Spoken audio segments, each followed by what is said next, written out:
안녕하세요. 오늘은 철학 상식에 관한 내용을 준비해 봤는데요. 바로 인류 역사상 가장 큰 영향을 끼친 위대한 철학자들 탑 10을 소개하는 영상입니다. 사실 위대한 철학자를 뽑는 기준이 정해져 있는 건 절대 아닙니다. 그래서 저는 인터넷의 다양한 사람들의 의견을 참고하고 제 개인적인 견해를 반영해서 어렵게 10명을 뽑아봤습니다. 이 대단한 사람들은 인류가 세상을 이해하는 방식을 형성했으며 그들의 아이디어는 오늘날에도 계속해서 우리에게 영감을 주고 있습니다. 고대에서 현대에 이르기까지 이들은 삶, 존재, 현실의 본질에 대한 가장 심오한 질문과 대결했습니다. 한번 그들이 걸었던 생각의 여정을 간접 체험해 보실까요? 플라톤은 그리스의 철학자이자 서양 철학의 발전에 있어 가장 중요한 인물 중 한 명이었습니다. 그의 철학은 물리적 세계와 독립적으로 존재하는 완전하고 변하지 않는 비물리적 실체를 중심으로 이루어졌습니다. 그걸 그는 이데아라고 불렀죠. 그는 우리 주변에서 보는 물질 세계는 단지 완전한 이데아의 세계에 대한 모방일 뿐이며 진정한 지식은 이러한 이데아를 탐구함으로써만 얻어질 수 있다고 주장했습니다. 플라톤은 상기설이라는 독특한 가설로도 유명합니다. 인간은 원래 태어나기 전에 이데아의 세계와 연결되어 있으면서 완전한 알을 갖고 있었으나 태어나는 과정에서 그걸 잊어버렸고 철학적 탐구는 바로 그 본래적인 지식을 기억해 나가는 과정이라는 건데요. 이렇게 그는 이 유한한 세계를 뛰어넘는 영원한 세계와의 연결을 중시했습니다. 그는 영혼이 불멸한다고 믿었으며 인간 삶의 궁극적인 목표는 지혜와 미덕을 길러서 완전성의 상태에 더 가까워지는 것이라고 주장했습니다. 플라톤은 소크라테스의 말들을 대신 전하는 책들을 쓴 것으로 유명하며 그 외에도 서구권에서 가장 초기의 고등교육기관 중 하나인 아테네의 아카데미를 설립한 것으로도 유명합니다. 그곳에서 플라톤은 철학을 가르치고 아리스토텔레스를 비롯한 많은 학생들을 교육했습니다. 아리스토텔레스는 플라톤 밑에서 공부하고 나중에 알렉산더 대왕을 가르친 그리스의 철학자였습니다. 그는 윤리, 정치, 생물학 및 형이상학을 포함한 아주 광범위한 주제를 다뤘습니다. 아리스토텔레스는 행복을 인간 삶의 궁극적인 목적으로 생각했습니다. 그는 덕 있는 삶을 사는 것이 행복의 열쇠라고 주장했고, 덕 있는 삶이란 모자람과 과함 사이의 중용이라고 생각했습니다. 그는 인간의 덕은 단순히 공부를 한다고 얻어지는 게 아니라 반복을 통해 길러지는 습관이라고 생각했으며, 개인은 적절한 훈련과 교육을 통해 덕을 기를 수 있다고 믿었습니다. 정치적인 측면에서 아리스토텔레스는 정의로운 사회를 건설할 것을 강조했으며, 국가가 공동선, 즉 모두가 다 함께 행복한 것을 추구해야 한다고 믿었습니다. 과학과 생물학에 대한 아리스토텔레스의 공헌 또한 중요합니다.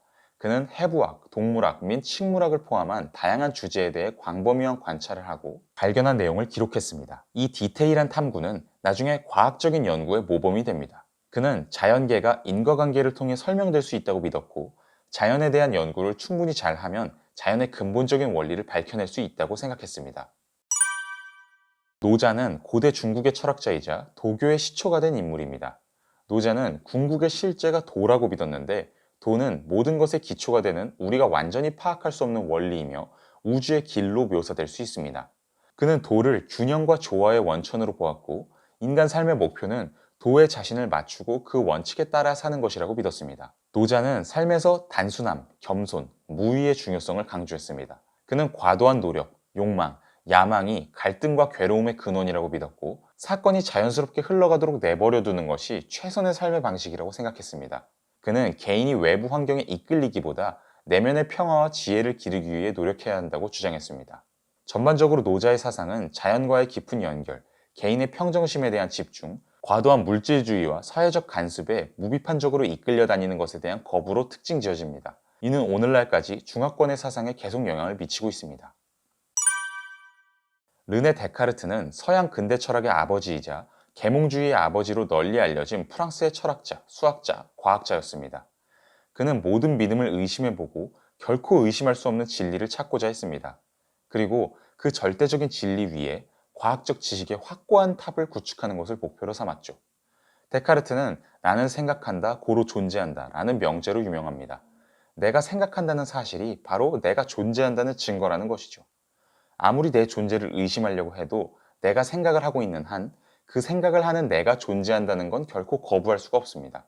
데카르트는 정신과 몸이 별개의 실체라고 믿는 이원론적 사상을 지지했습니다. 정신은 불멸하는 영혼이고 몸은 물리적 인과 법칙을 따르는 물질로 이루어져 있다고 생각했죠. 데카르트는 또한 수학에 상당한 공헌을 한 것으로도 유명합니다. 그는 영혼의 영역과 자연의 영역을 나눴는데, 그 그 중에서 자연계를 이해하는 열쇠가 바로 수학이라고 생각했습니다. 체계적인 관찰과 실험을 통해 수학적 원리와 조화를 이루는 견고한 과학 체계를 세워 자연계를 설명할 수 있다고 믿었죠. 데카르트는 자연계와 별도로 존재하는 영혼의 영역을 믿었기에 물리적 인과 법칙에 따르지 않는 개인이 자유의지가 있다고 믿었습니다. 전반적으로 데카르트의 철학은 이성, 회의주의, 의심할 수 없는 진리를 탐구하는 것에 대한 강한 강조가 특징입니다. 그의 사상은 근대 서구 사회가 이성주의 방향으로 나아가는 데 엄청난 영향을 끼쳤습니다. 임마누엘 칸트는 독일 철학자로 서양 근대 철학의 가장 위대한 학자 중 한 명입니다. 그는 윤리학, 인식론, 미학에 대한 공헌으로 가장 잘 알려져 있습니다. 칸트는 세계에 대한 우리의 이해를 형성하는 데 있어서 정신이 결정적인 역할을 하고 우리의 세계에 대한 우리의 경험은 경험에 의존하지 않는 선험적 개념에 의해 형성된다고 믿었습니다. 예를 들어서 시간이라는 정신의 형식이 이미 존재하고 있기 때문에 비로소 우리는 그 시간이라는 틀 안에서 세계를 경험할 수 있다는 겁니다. 이렇게 그는 인간의 경험이 생겨나는 데 있어서 정신이 필수적인 역할을 한다고 생각했으므로 객관적 현실 같은 것은 확실하게 알 수 없다고 주장했습니다. 내 정신의 관점이 투영되지 않은 세계의 객관적인 모습을 우리는 결코 알 수 없다는 거죠. 윤리학에서 칸트는 도덕이 성향이나 욕망이 아니라 의무의 문제이며 도덕 원칙은 보편 이성 개념에 기초하고 있다고 믿었습니다.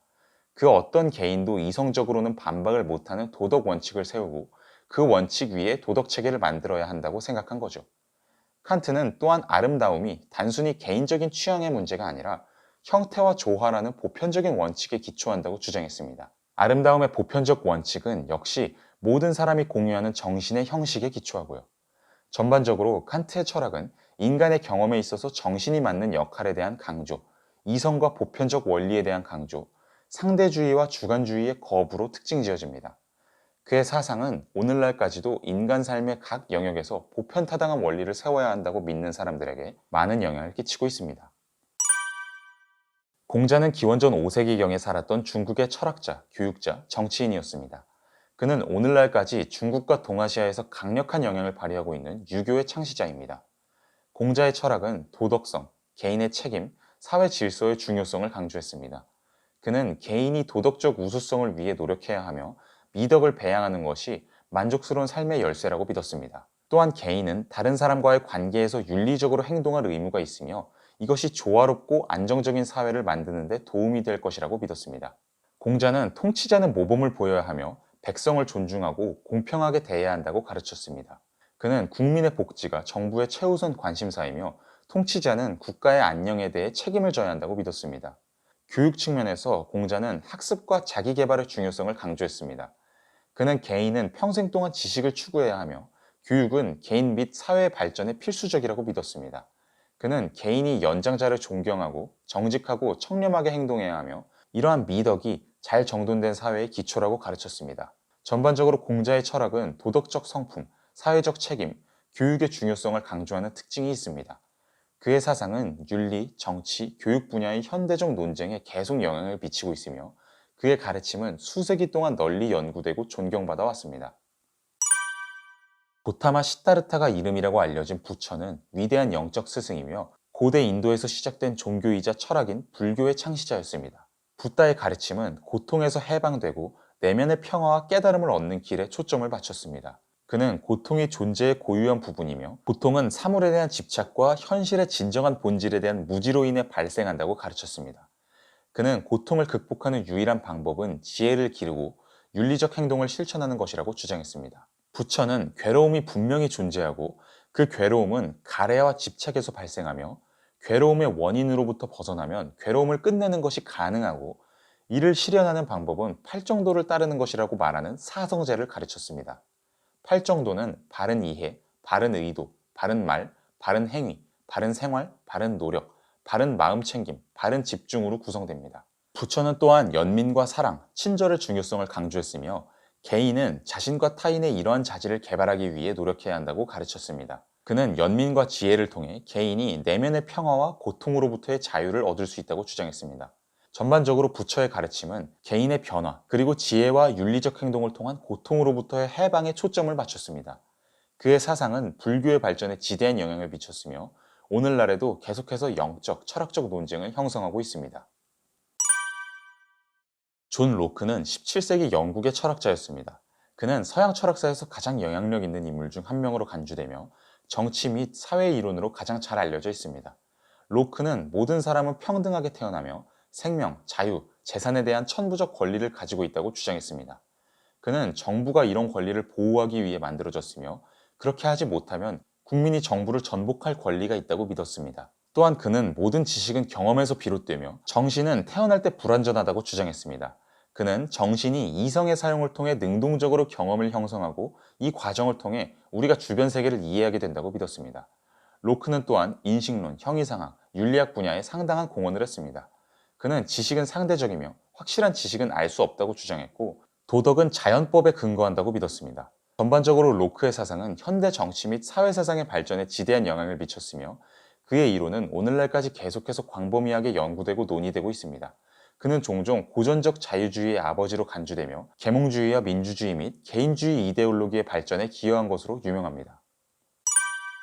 프리드리히 니체는 19세기를 살았던 독일의 철학자, 문화비평가, 시인이었습니다. 그는 전통적인 서구의 도덕 및 종교적 가치에 도전하고 전통 철학의 기초에 의문을 제기하는 철학으로 유명합니다.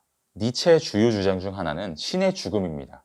니체는 전통적인 기독교적 가치관과 신에 대한 믿음이 현대사회에서 그 힘과 영향력을 상실하여 개인에게 의미나 목적의식을 제공할 수 없게 되었다고 주장했습니다. 그의 철학의 또 다른 핵심 개념은 그가 인간 행동의 근본적인 원동력이라고 믿었던 힘의 의지입니다. 그는 모든 개인은 자신의 환경에 대해 권력을 행사하고 다른 개인을 통제하려고 노력한다고 주장했습니다. 이런 맥락에서 니체는 착한 것을 숭상하는 전통적인 도덕성을 비판했으며 이타주의와 이타심 같은 가치가 실제로 개인과 사회에 위험하고 해롭다고 주장했습니다. 그는 그러한 가치가 개인을 통제하고 종속 상태로 유지하는 수단에 불과하다고 주장했습니다.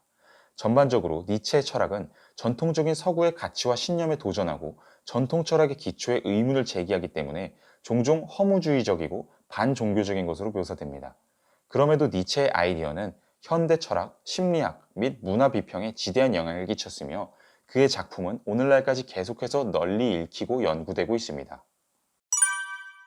마르틴 하이데거는 20세기를 살았던 독일의 철학자입니다. 그는 20세기에 가장 중요하고 영향력 있는 철학자 중 한 사람으로 널리 알려져 있으며 그의 작품은 철학, 신학, 심리학, 문학 비평을 포함한 다양한 분야에 중대한 영향을 미쳤습니다. 철학에 대한 하이데거의 주요 공헌 중 하나는 그의 존재 개념이었습니다. 그는 전통적인 서구 철학이 사물의 분석에 너무 집중하여 존재에 대한 질문과 존재의 의미를 간과했다고 주장합니다. 하이데거는 존재의 본성을 이해하는 것이 세계를 완전하고 본래적으로 이해하는 데 필수적이라고 주장했습니다. 그는 현대 기술에 대한 관념이 유용성의 측면에서만 세상을 바라보는 관점으로 이어졌다고 주장합니다. 그는 이러한 관점이 존재의 진정한 본성을 가리는 세계에 대한 환원주의적이고 비인간적인 관점이라고 믿었습니다. 하이데거 철학의 또 다른 중요한 측면은 그가 인간 존재의 고유한 방식을 설명하는 데 사용한 현존재 개념이었습니다. 그는 인간이 존재에 대한 질문을 던지고 자신의 존재 의미를 성찰할 수 있다는 점에서 세상의 다른 존재자들과 근본적으로 다르다고 주장했습니다. 전반적으로 하이데거의 철학은 개인의 존재 경험과 삶의 의미에 초점을 맞추기 때문에 종종 실존주의로 묘사됩니다. 그의 사상은 20세기 철학의 발전에 지대한 영향을 미쳤으며 오늘날까지 계속해서 광범위하게 연구되고 토론되고 있습니다. 자, 인류의 위대한 철학자 10명에 대한 간단한 정보 재밌게 보셨나요? 사실 오늘 영상 스크립트는 챗 GPT가 작성한 것을 제가 약간 수정한 것입니다. 혹시 눈치채셨나요? 제가 한번 챗 GPT를 다양한 방식으로 이용해 봤는데 개괄적인 철학적 내용을 설명하는 건 곧잘 하는 것 같습니다. 그래서 오늘 영상처럼 정말 평범한 수준의 지식 정도는 비교적 잘 소화하더군요. 하지만 아무래도 세부 내용으로 들어가면 인터넷에 정보가 별로 없는 내용이다 보니 제대로 된 요약을 잘 하지 못합니다. 그래서 앞으로 제가 유튜브 영상 제작에 이용할 일은 많지는 않을 것 같네요. 유용한 도구로 이용할 수는 있겠지만 아예 챗 GPT가 제 취향에 맞는 스크립트를 쓰도록 하는 건 당분간 어려울 것 같습니다. 나중에는 가능할 수도 있겠지만요. 오늘 영상 봐주셔서 감사드리고요. 다음에 또 좋은 영상으로 돌아오도록 하겠습니다.